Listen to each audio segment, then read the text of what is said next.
Podcast PVC, feito para você. Mais uma edição do Podcast PVC, feito para você, começando agora. A gente, até inclusive nos bastidores, a gente estava brincando, que nós vamos ter que mudar um pouco a nossa postura hoje. Estamos falando com um doutor, Então, pô, rapaz, respeita... vou essa gravata aqui, então só Vamos respeitar, porque o homem é advogado, ele conhece a lei, a gente não é, não é fora da lei, mas a gente não conhece a lei. Então, a gente está falando com ele, Marcelo Benevides, muito bem-vindo. Ele que tem também um Instagram, que é o Instagram que a gente está conversando hoje, Quero Ser Empresário de Futebol. Então, nada melhor do que no podcast PVC, feito para você falar com um cara que entende muito sobre essa área do empresário. A gente já falou com empresários aqui, no nosso podcast, e hoje a gente vai falar, então, como ser o empresário. Você que está interessado, esse é o cara aqui, Marcelo Benevides. Muito bem-vindo e vamos começar o papo. Marcelo, qual que é o papel do empresário seu no futebol, por exemplo, advogado? O que faz exatamente no meio do futebol? Eu acho que a gente pode falar tanto do advogado, quanto do empresário, O empresário, começando pelo empresário, eu vejo muita gente massacrando os empresários dos jogadores, não, porque o empresário isso, o empresário aquilo. E eu acho que, de certo modo, há uma parcela de verdade nisso. Não vou dizer que totalmente, que os empresários, muitas vezes, eles não pensam no atleta, eles pensam mais no próprio bolso, Mas eu acho que isso é uma coisa que as decisões elas são tomadas, quando a gente está falando de uma relação empresário-atleta, as decisões elas são tomadas em conjunto, O jogador de futebol, quando ele coloca uma coisa na cabeça dele, não adianta que não vai ter empresário no mundo que o convença do contrário. Se o cara quer jogar no time A, ou se o cara não quer ir para a Europa, ele não vai, meu amigo. Então não existe essa de, não, porque o meu empresário... Cara, não tem essa. A vontade do jogador, ela é soberana, Mas a gente sabe também que tem muito empresário que muitas vezes ele chega para o atleta e fala, vou te levar para a Europa, Vou te levar para um time para você jogar na Europa e tal. Aí o cara vai para uma segunda divisão da Rússia, vai lá para um lugar frio pra cacete e largam o cara lá e não querem, o jogador lá e não querem nem saber mais do atleta. Tem empresário assim. Por quê? Porque o cara vai ganhar em euro, E o empresário ele ganha um percentual sobre o que o atleta... Quase tudo que o atleta ganha, o empresário ele também ganha em cima, ganha um percentual em cima. Então, tem empresário assim, mas tem empresário que está preocupado realmente. Eu pessoalmente conheço vários, que estão realmente preocupados em auxiliar. Inclusive, ex-alunos do meu treinamento, que já exerciam de forma amadora, mas depois que fez o treinamento, fez a inscrição na CBF, se tornou intermediário e tal.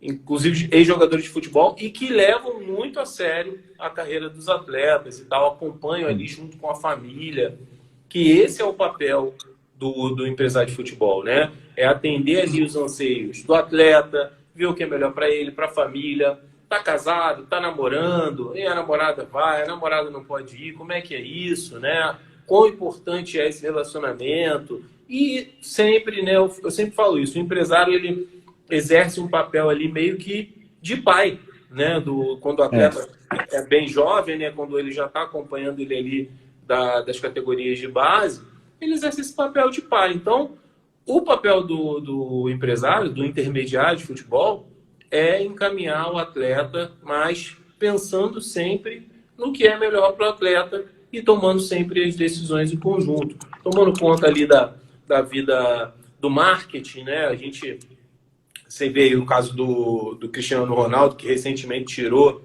a garrafa de Coca-Cola, E falou bebam água, Então, assim, são coisas que você vê que a gente está falando de um ícone, Mas se fosse qualquer outro jogador que fizesse um negócio daquele ali, poderia ter acabado a carreira dele, entendeu? Porque é um patrocinador muito forte, enfim, estava patrocinando a competição. Então, assim, são orientações que muitas vezes têm que ser dadas e tal. ele não está errado de falar para as pessoas beberem água, mas não para tirar a garrafa de Coca-Cola, né? Quebrando o patrocinador.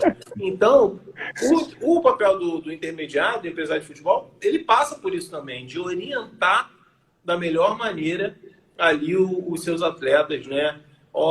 Na questão mental, né? Muitos se perdem. Quantos exemplos de atletas que a gente tem aí que se perderam, né? Que eram talentos aí... Nossa, o primeiro acho que veio aqui na minha cabeça acho que foi o Jobson, né? Acho que era do Botafogo, né? Nossa, sim, o Jobson. Mas tem outros aí que... Tem outros famosos aí, Adriano... Porque o que acontece? O cara ganha... O cara não ganha nada, né? O cara ganha, às vezes, um salário, né? Como a bolsa auxílio que o clube dá. E o cara passa para o profissional, o cara começa a ganhar 30 mil, 40, 50, 100, 200.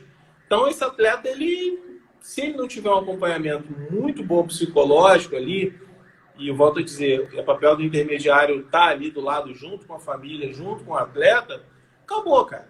Esse atleta, ele que tem um baita potencial, acabou a vida dele ali. Então, o papel mesmo do empresário é fazer esse acompanhamento, estar ali perto. Não é só botar o dinheiro no bolso, não é só, porque eu botei o fulano no São Paulo, botei o fulano lá no Grêmio, consegui uma vaga para ele no Parque. E daí? Né? Não é só isso. Isso é importante, claro que é, mas não pode ser só isso. E o advogado, do outro lado, ele está nessa relação, ele está nos dois lados, né? Tanto do lado do atleta, né? Porque o atleta, muitas vezes, ele não pode simplesmente também, ele tem que confiar, obviamente, no empresário, mas ele também não pode, se ele não entendeu, ele tem que perguntar, ele tem que buscar, de repente, uma segunda opinião daquilo que está ali naquele contrato, que ele está tendo dificuldade de compreender, né? E não assinar tudo. Eu já vi contratos assinados por atletas e que depois chegaram e falaram, mas eu não sabia que eu não estava anuindo com isso, que eu estava concordando com isso. Eu falei, meu amigo, mas você assinou, né? O que a gente vai falar para o juiz? Né? Não tem o que falar, né? Você assinou, você concordou, então fica muito complicado.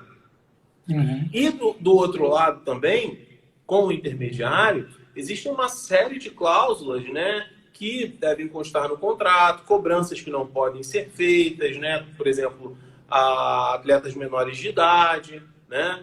O intermediário não pode fazer cobrança desse atleta. Então, assim, existem algumas questões que, se não forem observadas, o intermediário ele pode sofrer uma suspensão, pode ter uma advertência, enfim, até mesmo ter o cancelamento do registro dele junto à CBF. Então, é muito importante que essa dobradinha, eu sempre falo isso, essa dobradinha intermediário-advogado, para que, tanto é que muitos, eu conheço vários, inclusive, eu estou sempre participando de workshop, cursos e tal, estou fazendo uma pós-graduação agora, e muitos são donos de agência, são advogados, né? Não têm a formação de direito desportivo, mas são advogados. Alguns até são, né? Alguns até atuavam na área e foram convidados. Olha, eu quero que você venha trabalhar na minha agência, venha ser meu sócio. E aí o que o advogado faz? Ele cuida de toda a parte jurídica ali do negócio, a questão tributária, né? A própria questão do registro, do cadastro na CBF, os contratos. Porque eu estou falando aqui de um contrato só, que é o contrato entre o atleta e o intermediário. Mas tem contrato de patrocínio, contrato do clube com o atleta, né? Enfim. E acaba que o advogado, nessas horas, né? Que atua numa agência, eu sei que eu tenho amigos que trabalham assim, nesse formato, ele acaba ali assessorando a vida inteira do jogador, né? O jogador vai contrato, eu quero alugar um apartamento, aí o advogado vai lá e vê o contrato, analisa o contrato. Não, eu quero comprar um carro, mas isso aqui tem uma cláusula aqui que eu não tô entendendo e tal, não sei o que, como é que é isso? O advogado vai lá e auxilia. Então, acaba que é muito importante que exista essa conversa, né? Para que ambos aí fiquem tranquilos, tanto o advogado quanto o empresário. Em relação a percentuais que o intermediário cobra do jogador de futebol, tá? Por que a FIFA está pensando, uma das alegações, né? Por que a FIFA está pensando em tirar das confederações, da AFA, acho que a Argentina é AFA, né? APA, CBF, está querendo tirar ali o poder deles sobre essa questão do intermediário. Porque foi apresentado no dia que a gente fez esse workshop, foi apresentado um PowerPoint, né, uma apresentação de PowerPoint, mostrando que em cada lugar do mundo, cada confederação fixou um percentual ao seu bem entender que o intermediário pode cobrar do jogador. Algumas limitaram e outras não. Aqui no Brasil, tem uma recomendação de ser 3%. Mas não é 3% que o intermediário... Eu não conheço nenhum intermediário, olha que eu conheço bastante intermediário, hein? Eu não conheço nenhum intermediário que cobra 3%. Então, o intermediário, normalmente, ele cobra 10%, às vezes 15%, às vezes 20%, dependendo do atleta, né? Dependendo do atleta, dependendo do intermediário. Então, assim, não existe isso. E as pessoas aqui no Brasil, muitos até, tentam ainda burlar algumas regras já pré-definidas pela própria CBF, né? Como a questão dos direitos econômicos. Porque os direitos econômicos, eles pertencem ao atleta e podem pertencer ao atleta, isso recentemente mudou há pouco tempo, e eu acho interessante isso, ou ao clube. Só que tem intermediário que quer ter um percentual dos direitos econômicos também do atleta. Isso daí não pode, né? Então, tentam ali, de alguma forma, bolar algum documento, tentando ali camuflar para morder ali uma fatia dos direitos econômicos. Direitos econômicos é o seguinte, para quem está nos assistindo aqui e não sabe o que é. Direitos econômicos é o seguinte, o atleta, ele vai ser vendido, por exemplo, o cara está jogando lá no Grêmio e ele vai ser vendido para o São Paulo. Lá no início da negociação do contrato do atleta, o atleta falou o seguinte para o clube, eu quero 20% dos meus direitos econômicos, tá? Dos direitos econômicos. O clube fica com 80%. Por quê? Se o atleta for comprado por outro clube, aquele valor que por exemplo, o atleta está saindo do Grêmio e indo para o São Paulo, né? O São Paulo está comprando esse atleta. Então, 80% do valor vai para o clube e 20% do valor vai para o atleta, né? Então, nada mais justo que o atleta receber ali, já que ele está sendo transferido, ele tem essa benesse. Isso não existia, isso não tem uns 3 anos, mais ou menos, né? O intermediário, ele tem direito sobre o que o atleta vai receber. Por exemplo, se o atleta... dos 20%. Os 10%, quanto ele tratou em contrato com o atleta, né? Que, inclusive, esse contrato ele tem que estar registrado lá no portal da CBF, né? Para dar publicidade, né? Para o atleta, obviamente, também ter uma segurança jurídica, né? De que ele realmente está sendo representado por aquela pessoa, e também para o intermediário, porque se você não registra o contrato do teu atleta, que na CBF, que hoje é o órgão legal para você fazer isso, quem te garante que amanhã ou depois esse atleta não pode fechar com outro intermediário e esse intermediário pegar esse contrato e juntar lá na CBF? E para a CBF o que vai valer vai ser o contrato que foi anexado lá, entende? Sim. Então assim, é muito complicado. É muito complicado, cara. Nossa. Mas, esses 10% que o Marcelo falou, é dos 20% do atleta ou é dos 100%? Então, aí é que tá. É dos 20% do atleta. Né? Porque ele tem direito a receber nada mais justo. Ele trabalhou ali na negociação, né? Ele ajudou. Porque, se o atleta saiu do Grêmio e foi pro São Paulo, ele não fez isso sozinho, né? Foi por conta do intermediário. Então, se o atleta teve essa remuneração por sair do Grêmio e ir pro São Paulo, é justo que o intermediário ele receba sobre esse valor. Esse é o trabalho dele. Isso. Mas digamos, vamos. Fala. Mas não sobre o valor integral do negócio. Isso. Não, aí não. Digamos que, né, foi 1 milhão o total. 200 mil vai ser do atleta, 20%. E aí 10% de 200 mil, ou seja, 10 mil, né? Se 20 não mil. enganado. 20 mil. 20 mil. 20 mil. Errou! 20 mil vai pro intermediário. Só para quem ficou na dúvida, esse exemplo agora esclareceu. Eu vou fazer... Depois. Vou fazer igual o advogado fala, hipoteticamente falando, Tipo isso, tipo isso. É que eu tô assistindo a série For Life, que é sobre um advogado, e aí, nossa, a minha cabeça tá a mil. Aí, assim, ó, vou usar aqui o exemplo, tá? Eu, Rafael, tô em Portugal, e aí tem um intermediário lá no Brasil, do atleta que foi vendido do São Paulo, vou usar o São Paulo como exemplo, para um clube aqui de Portugal. Aí o intermediário me falou comigo e eu tipo fiz uns contatos aqui com o clube e tal, meio que facilitei, vamos dizer, a negociação. Quando acontecer essa negociação, o intermediário lá do Brasil, que é do atleta, vai ganhar 10% dos 20% do atleta. E se ele quiser, depois que o dinheiro é dele, ele pode fazer o que quiser. Né? Se ele falar, Rafael, vou te mandar aí, sei lá, 100 reais só porque, pô, tu teve que ir lá, gastou gasolina para ir no clube e tal. Isso é totalmente legal. Sim, sim. É por isso que existe a questão das parcerias, né? Tipo, muitos intermediários, eles fazem um contrato, dois intermediários, né? Ou duas agências, dois empresários, fazem um contrato com um atleta, entendeu? Por quê? Porque tem uma possibilidade daquele atleta ser transferido para a Europa, enfim, aquela pessoa ali é alguém que tem conhecimento da parte técnica e o outro tem ali o networking, entendeu? Então isso aí acontece. Agora, você fazer uma parceria sem nenhum documento, eu já recebi intermediários aqui assim que quer dizer, não era nem intermediário, quando ele me procurou, ele ainda não era. Depois a gente ajudou ele em todo o processo para ele se tornar. Mas ele caiu na lábia, inclusive, de um ex-jogador de futebol, né? E o atleta foi para Portugal, né? E era um atleta que estava cuidando desde muito novo. Né? Então, assim, estava com uma expectativa muito grande, o atleta foi para Portugal, ele nunca mais soube do atleta, né?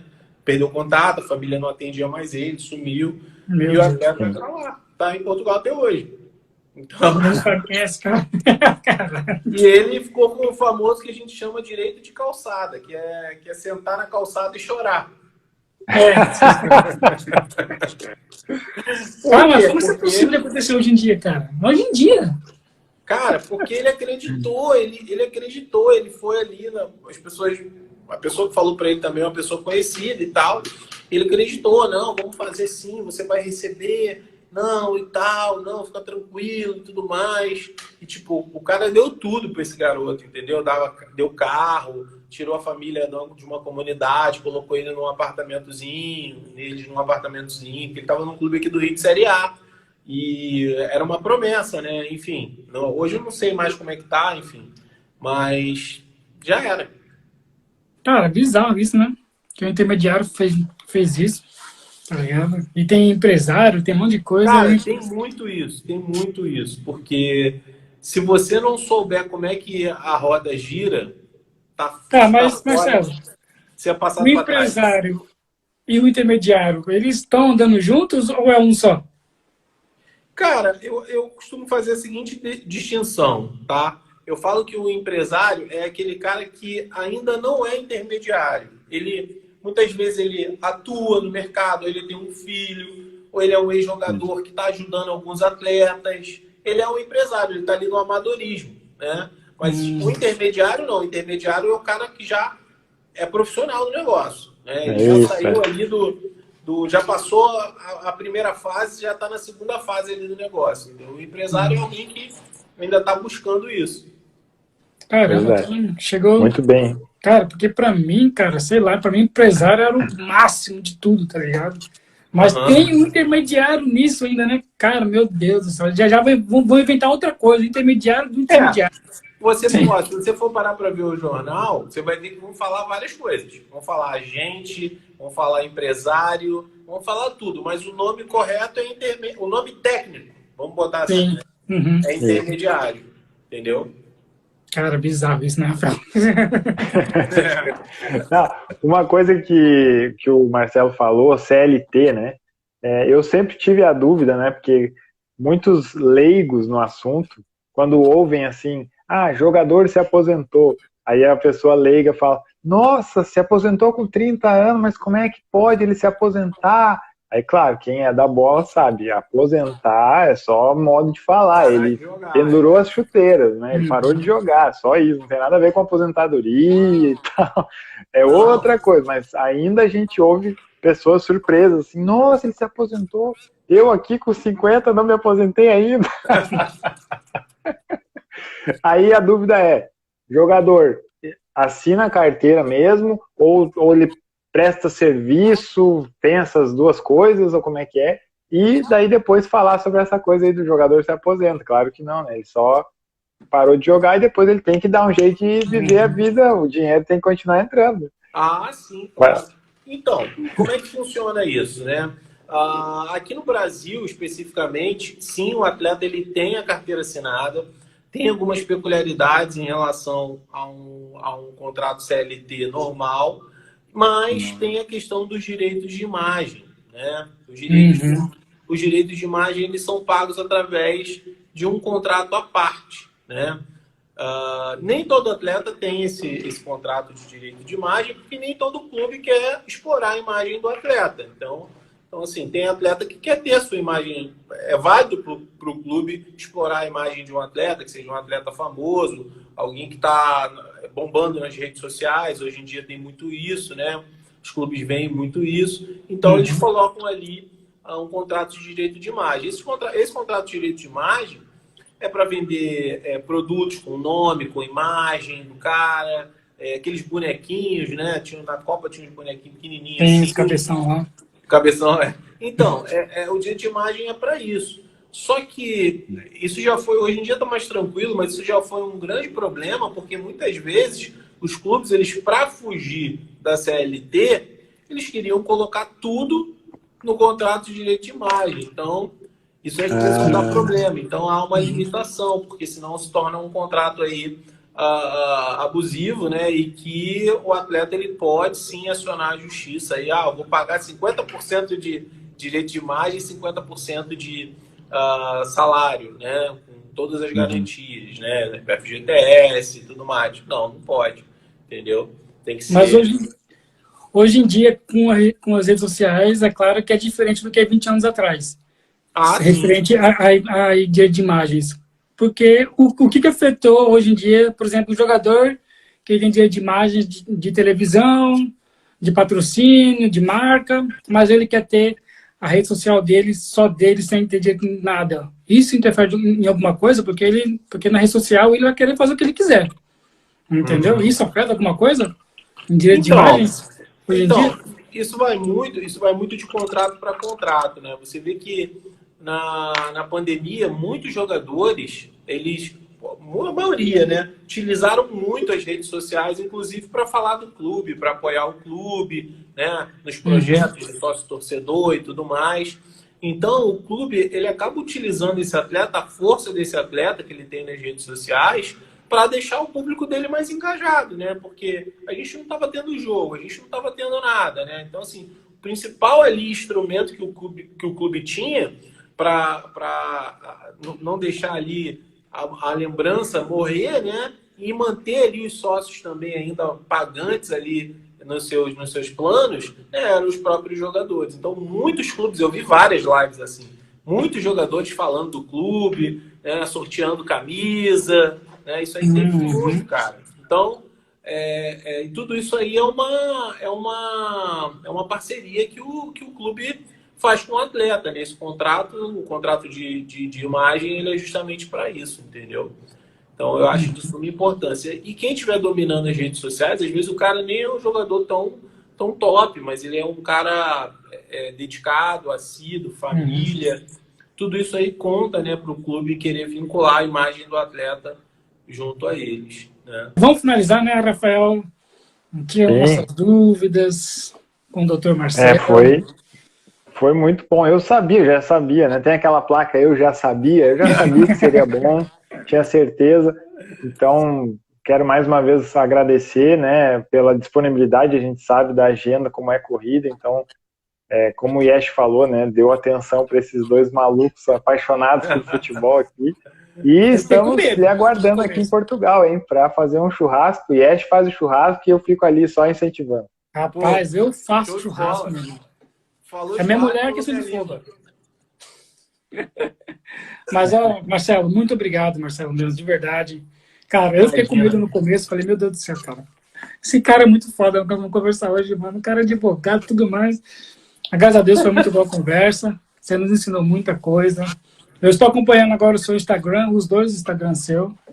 Né, ficar mais por dentro desse assunto, né? Vamos chamar alguns empresários aí, vamos chamar um empresário que não sei se você conhece, para conversar aqui um dia, depois eu te mando um recado. Mas muito obrigado pelo podcast. Pô, né, eu que boa agradeço. conversa. Tá? Show. E vamos deixar aí, né, uma deixa aí para um próximo, no futuro aí, pessoalmente, Claro. né? Consegui para Portugal aqui, nós já vamos ter um escritório, então vai ser melhorzinho. Fechado. Eu é que agradeço vocês aí pela paciência também. A gente tentou agendar em outra época e infelizmente não conseguimos. Mas eu agradeço aí vocês pelo convite mais uma vez. Valeu. Quer finalizar, Rafael? Valeu. Isso aí, sucesso aí no treinamento e também, né, como advogado, mas que surjam aí vários intermediários e intermediárias também, assim espero. E abraço a todos. Podcast PVC feito para você. Valeu. Valeu, pessoal. Um abraço. Com Deus. Abraço. Boa noite aí.